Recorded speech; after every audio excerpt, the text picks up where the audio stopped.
What up, Forward family? It's the kid, BigBossFabo, back with a video for you guys, man. I'm back with a reaction video for the family. I'm doing a MrBallen reaction to Evil Grandpa Almost Got Away With It. This is a drop that came April 20th, yesterday, man. Over a million views, 126,000 likes. Be sure to like, comment, subscribe, hit the notification bell. Follow me on Instagram, Twitter at FortWorthFabian. It's the road to a million, man. Peace, love, prosperity. Everybody rocking with the channel. Much love, much regards to everybody, man. Yeah, let's get into this reaction. Check out the MrBallen playlist as well. Got several reactions in that playlist, so let's go. During a snowstorm in 1982, a man on board a commercial plane looked out of his window and saw something very strange at the top of a Colorado mountain. When authorities were alerted and sent to that spot on the mountain, they could not believe what they found there. But before we get into today's stories, if you're a fan of the strange, dark, and mysterious delivered in story format, then you've come to the right place because that's all we do, and we upload once or twice every week. So if that's of interest to you, please invite the like button to participate in your nice casual the like button to participate and score the notification. In 2018, a 56-year-old father of four named Tayyab Suyami was living in a quiet, modest town in New Jersey called Little Ferry. Tayyab had moved to the United States from Africa back in 1996, and after getting settled in New Jersey, he had landed a job as an accountant for a food importing company. At first, Tayyab's salary had been enough to provide for the family, but as his family grew, his salary just wasn't enough, and money became a real problem. And so eventually, Tayyab's wife also got a full-time job, but even then, with two full-time working adults, the family had to stay on a very strict budget just to make ends meet. And that year, in 2018, one of Tayyab's daughters was getting ready to go to college, and so Tayyab was forced to refinance his mortgage just to make the initial payments on his child's college bills. But despite his financial struggles, Tayyab did not let it bother him. He was an eternal optimist who fundamentally believed that in the end, everything would just work itself out. On May 1st of that year, Tayyab was on his way home from work when his wife called him and asked if he would swing by the grocery store and pick up some orange juice. So Tayyab stopped at the ShopRite grocery store in Hackensack, New Jersey, which was only a couple miles north of Little Ferry where they lived. And he went inside, he went to the juice aisle, and he scanned the different brands of orange juice, and at some point he grabbed the most appealing orange juice that was still within their budget. It was $5. He takes the juice, he goes to the front of the store, he pays for it, he goes outside, he hops in his car, and he heads home. When he pulls into his driveway, he gets out, he goes into the house, he goes right into the kitchen where his wife was, and he proudly set the orange juice down on the kitchen table, expecting a thank you from his wife.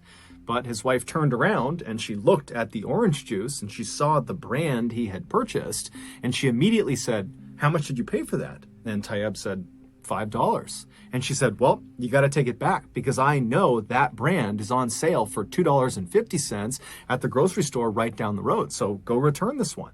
And so Tayyab was totally annoyed because he just got home from work. He thought he had done a good deed and now he's in trouble. And so he decided, you know what? I'm not going to fight her on this. He just walked over, grabbed. Bro, really? Really? I'm not doing that. Fresh off of work, tired. We can settle with the difference, bro. The $5 orange juice, and he went back outside, hopped in his car, and took off. A few minutes later, he arrived at the Hackensack, New Jersey ShopRite. He went inside, and he went straight to the customer service desk where there was a teenager behind the counter, and Tayyab walked over to them, and he handed them the juice along with his receipt, and he asked for a refund. And so while Tayyab is standing there letting this cashier complete the transaction, he looked behind the cashier at the wall, and there was this sign that totally piqued his interest. And so he's staring at the sign, and then finally the teenage cashier, he finishes the transaction and he reaches out across the counter with Tayyab's $5. And Tayyab, he reaches out and he takes the $5, but then he pauses for a second. And he's kind of looking up at the sign and he's thinking about what he should do. And he knows that if he does this, if he does what the sign is telling him to do, he's going to get in trouble with his wife because this is the exact opposite of what he was sent out to do. But Tayyab just couldn't help it, and he takes the $5 and he proceeds to hand it right back to the cashier, and he tells the cashier what he wants him to do with it. And so a couple minutes later, Tayyab leaves the ShopRite with no juice, with no $5, but 2 small slips of paper in his back pocket. And so Tayyab hops in his car and he drives to the grocery store that's right down the road from their house. He goes inside and he gets the on sale $2.50 bottle of orange juice. And then he goes back into his car, he drives home, he goes in the kitchen and he sets the juice on the counter and tells his wife, yep, I got the right one, $2.50. And he's just hoping the whole time that she has not checked the bank account and has not discovered what he had really been doing while he was out, because he had actually spent more money on the second trip than the first time. But apparently his wife had not checked the account yet, and she just thanked him for being willing to go out and get the better deal. And so Tayyab very happily left the kitchen and he spent the rest of the night watching TV and hanging out with his family. And then early the next morning, Tayyab got up and he decided, you know what, I need to do something to curry some favor with my wife, because she's gonna learn what I did with the refund money pretty soon. And so he decided he would just go out and do a bunch of yard work that day, right in front of his wife, to make sure she really saw that he was doing some good stuff. And so he goes outside, he opens up the garage, and he's about to pull the lawnmower out when he notices his car is really dirty. And so he decides, you know what, I'm gonna go wash my car first and then come back and cut. I'm lost, my boy. Where's this going? Damn. The grass and do some other things. And so he goes inside and he tells his wife what his plan is, and she says, okay, I'll see you in a little bit when you come back from the car wash. And then Tayyab went back outside, he hopped in his car, and he left. As he was driving to the car wash, he made a pit stop at a small store that was set back off the road. And so he goes inside and he goes right to the back of this little store where there's this strange machine that looks like an ATM, and it has a screen on it with text scrolling across it.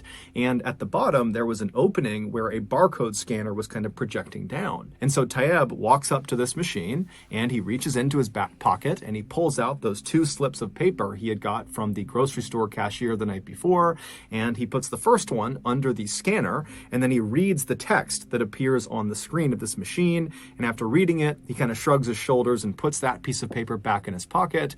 And then the second slip of paper he puts into the scanner, and then when he reads the words that pop up on the screen, he thinks there's been a mistake, because all it says is "see receptionist." And so he rescans the second slip of paper to see if something different will happen, but sure enough, again, it just says "see receptionist." And so he pulls the second slip of paper out of the scanner, he turns around and he walks to the front of the store and he hands the paper to the woman behind the counter. Over an hour later, Tayyab pulled into his driveway and he sat in his driveway for a second. He was still shaking from what had just happened inside of that small store.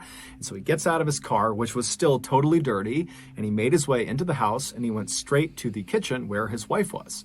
And so as soon as he gets in the kitchen, his wife turns around and looks at him and says, "Where were you? The car wash is like 5 minutes away. Why were you gone for like 2 hours?" But Tayyab, he's got no expression on his face, and he looks at his wife and just says, "Give me $100. And his wife scrunches her face up at him and says, "No, where's your money?" And Tayyab smiles, he turns around, he reaches into his back pocket, and he pulls out that second slip of paper, and he hands it to his wife, and he says, "Here's my money." After getting that $5 refund at the ShopRite in Hackensack, New Jersey, Tayyab noticed a sign on the back wall that was advertising for a Moneyball jackpot lottery. And he had decided to use the $5 refund to buy 2 lottery tickets. And so he buys these 2 lottery tickets, and the next day, that store set back off the road he went to was a convenience store, a 7-Eleven, and the machine he was using was a machine that scanned your lottery tickets to see if they were winners. And so the first ticket he scanned, it was a dud, it didn't win anything. But the second ticket, when he scanned it, it couldn't process the amount of money he had just won. And so that's why it told him to see the receptionist. And so he brought the second ticket up to the counter, he handed it to the woman, and after she scanned it and saw the amount of money he had won, all she could do was say, "Oh my God, oh my God, oh my God." And when he asked her, "What are you looking at? What happened?" She just goes, "Big." And so when he got home, Tayyab handed that slip to his wife, and on it was the amount of money that he had won. He was the jackpot winner. he had won $315 million. Tayyab would say that he and his wife and his kids all laughed and cried and celebrated in the kitchen all night. And within a couple of days, Tayyab had left his job, he retired, and he had paid off all of his family's debts. And at his press conference for the New Jersey lottery, he was quoted as saying, "I love orange juice now." Did you know that in Texas, rifles can be carried in public without a license, whereas in Florida, no?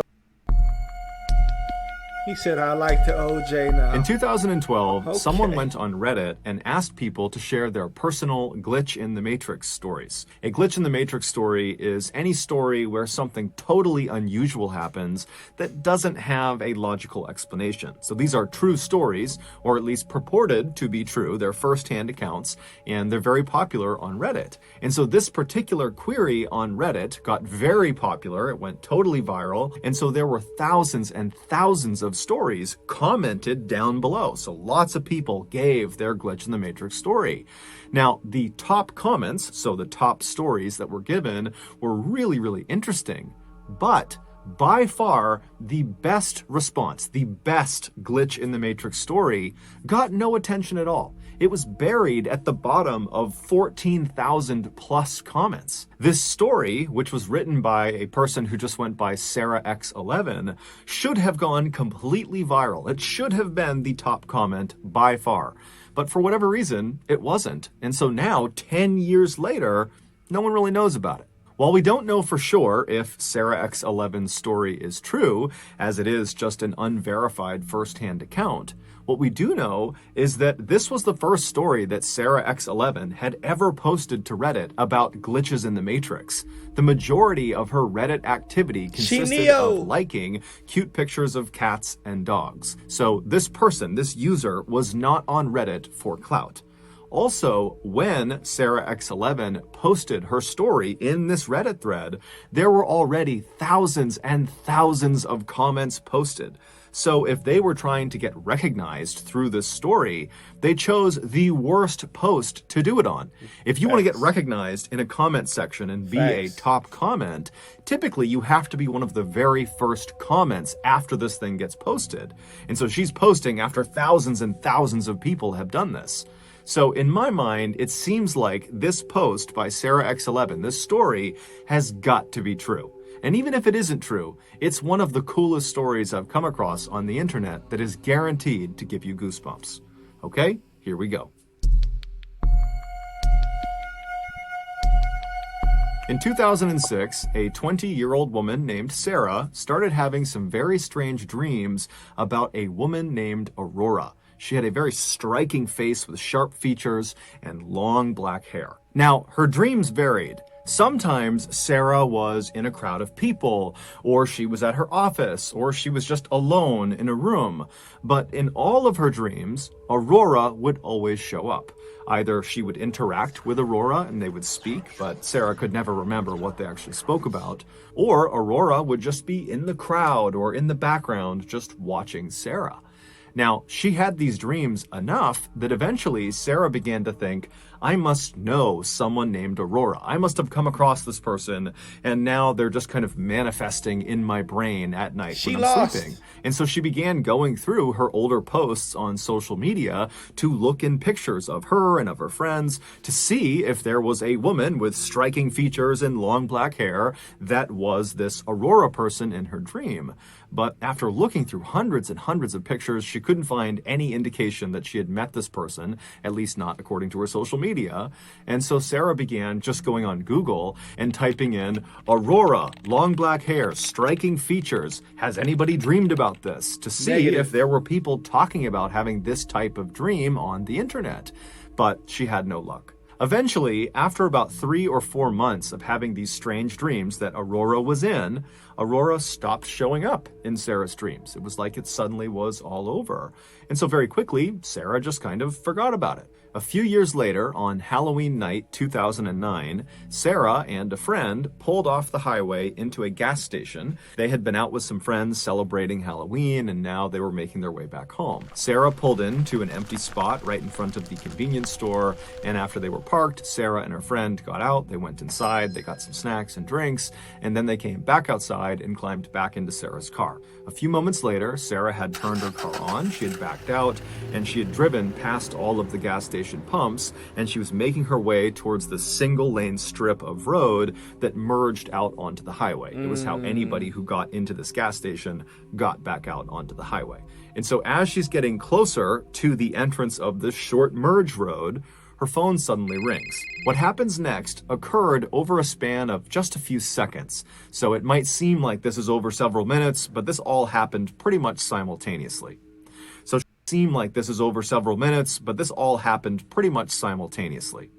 So she's pulling up to the entrance of this merge road, her cell phone rings, and because there was no one behind her, it was not a busy night, Sarah decides to just stop her car, put it in park so she can safely take this phone call. And so she stops her car pretty much right in front of the entrance to this merge road, and she picks up her phone, she looks at the number, and she doesn't recognize it, but she picks it up anyways, and she says, "Hello."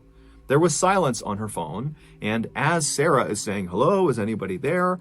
another car from the gas station pulls up right behind Sarah's car, and they start honking their horn immediately. They're in a huge rush. And so Sarah, who's totally embarrassed that she's blocking traffic, she hangs up the phone, she puts it down, she puts her car back in drive, and she hits the gas. But this driver behind her is apparently in such a rush, they're so impatient, that they actually swerved around her, driving on the dirt off to the side of the road just to get around her, and then they sped off down the merge road back onto the highway. And literally, seconds later, another car that was already on the highway, a silver Honda Civic, lost control and smashed into this car that had just passed Sarah's car. So there's this huge car accident literally right in front of Sarah and her friend, who have now stopped the car. They're right at the end of the merge road looking at this horrible accident that they narrowly escaped. Sarah put her car back in park, she picked up her phone, and she called the police. When the police showed up a few moments later, they took down Sarah and her friend's version of events, and then a little while later, after the ambulances had left and after the two cars had been pulled off of the highway, one of the police officers pulled Sarah aside and told her that the driver of the Honda Civic and the driver of the car that had swerved around her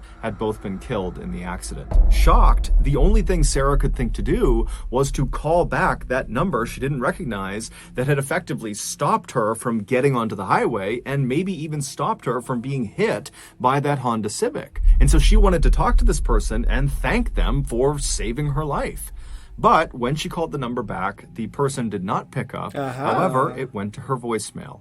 And it said, "Hi, you've reached Aurora. Leave your name and number after the beep." Sarah could not believe it. She said she had never felt goosebumps like that in her entire life. She had that intuition. The next day, Sarah tried calling the number again, and this time the woman, Aurora, answered the phone. The two got to talking, and Sarah explained her crazy dreams and now this crazy car crash thing and how it's all connected. And Aurora would tell Sarah, like, "That's amazing. This is a crazy story you're telling me, except I didn't call you last night. I have no idea how you got my phone number." And so at the end of this phone call, the two women really had not reached any sort of explanation for how this came to be, how they came to be talking.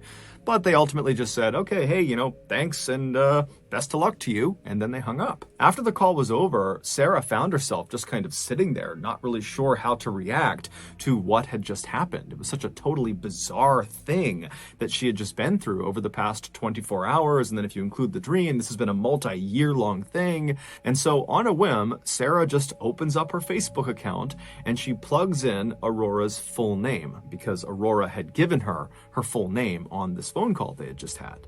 And when she looked at her phone, when the results came in, Sarah nearly fainted. Right at the top of the results page was this woman, Aurora's Facebook account, and her profile picture showed her face. And when Sarah looked at her face, it was the exact same face she had seen so many times in her dreams. It was the same Aurora with striking features and long black hair. The woman in her dreams was the woman who called her and saved her life. The Aurora girl. Introducing the Ungun, the non-lethal self-defense Boy got that platform. burner on him. Light. That boy didn't age well, though. On the evening of January 6th, 1982, a man named Harold Bray, who was a sheriff in Jefferson County, Colorado, which is an area just west of Denver, arrived at the Denver airport. Harold was running late because his commute into the airport had been treacherous because Denver and the surrounding areas were all getting pounded by a snowstorm. After running into the terminal and getting checked in and getting through security, he made it to his gate right as they were boarding the plane. Feeling very relieved, Harold joined the queue of other people that were getting on the ramp to go down into the plane, and then just a couple of minutes later, he stepped on board and he found his seat, which was located at the front right side of the plane. He sat down in his seat, he buckled in, and then he grabbed an in-flight magazine from the back pocket of the chair in front of him, and he waited for takeoff. 15 minutes later, as the plane was rumbling down the runway at full speed, Harold looked out the window. And so as the plane began to lift off the ground, he watched as the city lights of Denver slowly faded away as they got higher and higher up. But just before their plane entered into the thick cloud that was hovering over that stretch of Colorado, Harold noticed something very odd out of his window. Located just west of Jefferson County, which is where Harold worked, was a 22-mile stretch of road that cut through the Rocky Mountains. It was called the Guanella Pass, and it took motorists up and over this 11,000-foot mountain pass. Now, this was a beautiful scenic drive that Harold was very familiar with, but this road was not maintained in the wintertime. So if there was snow on the ground, you simply could not get through this pass. It was impossible. Yet, as Harold looked out of his plane window down to Jefferson County below, and he kind of scanned his way west up into the Rockies, he saw there were clearly a car's headlights on the Guanella Pass. And so Harold's thinking to himself, why in the world would anyone be on the Guanella Pass in the middle of this huge snowstorm? It didn't make any sense. But as Harold watched this vehicle, he saw what was going on. Whoever was in this vehicle was holding a flashlight out of their window, and they were shining the light straight up into the sky, flashing it on and off, signaling distress. This motorist was trapped. Harold knew the likelihood of another plane happening to fly over this area and looking down and seeing those lights and recognizing them for what they were, an emergency, were slim to none. So Harold knew if he didn't act quickly, this motorist was doomed. And so Harold quickly got up from his seat, he climbed over the person next to him, he got into the aisle, and he waved down the attendant, and then after the attendant ran over, Harold explained who he was and why his experience as a sheriff told him that this was an emergency. And so the attendant took him very seriously. They turned around, they went into the cockpit, and they told the pilots, and the pilots used their radios to call down to authorities on the ground. And then just a couple of minutes later, the fire department was dispatched to Guanella Pass. 15 minutes later, the fire chief, a man named Dave Montoya, who was driving in a four-wheel drive SUV, arrived at the start of this 22-mile stretch of mountain pass, and as they're driving through the whipping snow, he sees up ahead the headlights of the stranded vehicle. And so he drives right up alongside this vehicle, which was a small pickup truck that had clearly slid off the road and gotten stuck in a big snowbank. And so Dave, he parks his SUV, he hops out, and he rushes over to the driver's side window of this vehicle. And inside was a terrified-looking 30-year-old man named Alan Phillips, who was a mechanic who lived in the Denver area. Now, at the time, it was the middle of the night. It's negative 22 degrees Fahrenheit outside. The winds are whipping, the snow is coming down, and Alan only had on a light jacket and some jeans and a small blanket wrapped around him. So had Harold not spotted his flashlight SOS signal from the plane, it's almost guaranteed that Alan would have died that night from hypothermia. And so when Alan turned and saw Dave standing there, his rescuer, Alan began crying tears of joy and thanking God that he was going to survive. When Dave asked Alan what happened, Alan, who was slightly intoxicated, told Dave that he had gone out drinking at a bar, and then when it was time to come home, he had stupidly decided to drive through the Guanella Pass back to his home, forgetting that this particular stretch of road was not maintained during the winter. When Dave asked Alan how he got this really deep bruise on his cheek, he assumed he got it from crashing off the side of the road, Alan smiled a kind of embarrassed smile and said, "No, actually, after I got stuck, I needed to urinate, and so So I got out of the vehicle and I walked a few paces away from my truck and I went to the bathroom. And then when I turned to walk back, the snow was so blinding I couldn't actually see my truck. And I ran to go find it again because I didn't want to be trapped out in the snow. And I ran into the truck face first. And so my cheek hit the door of the truck. And so Dave, he just smiled and said, "Alan, you are one lucky man." Over the next few days, local newspapers in Colorado and some national newspapers ran headlines about the miracle at Guanella Pass. However, as it would turn out, that headline would not age well. 38 years later, in 2020, it was discovered that Alan had lied to Dave about why he was in Guanella Pass. The truth was, earlier in the evening that Alan would eventually get stuck, he had murdered 2 hitchhikers near Breckenridge, Colorado, roughly 50 miles from the Guanella Pass. Both of these murders had gone cold, but in late 2020, DNA evidence connected Alan to both cases. Several hours before Alan got rescued, he picked up 22-year-old Annette Schnee, who was hitchhiking, and after she got into his truck, it's believed he held her at gunpoint and then put zip-tie handcuffs on her wrists, and then we don't really know what happened next, but at some point that night, Annette was taken out of the vehicle and led into the woods, and she was shot in the back, and she was left face down in a stream. A couple of hours after he killed Annette, Alan picked up another hitchhiker, 29-year-old Barbara Oberholzer,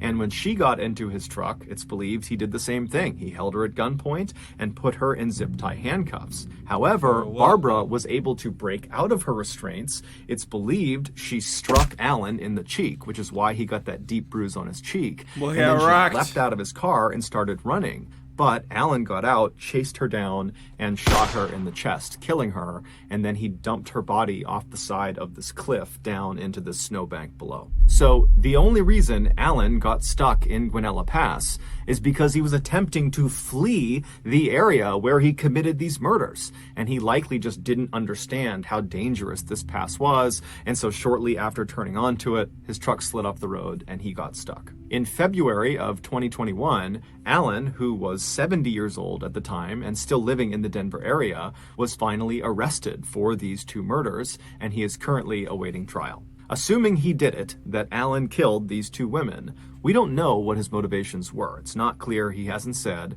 and we also don't know if there are potentially other victims. Dang. So that's going to do it. If you got something out of today's episode and you haven't done this already, please...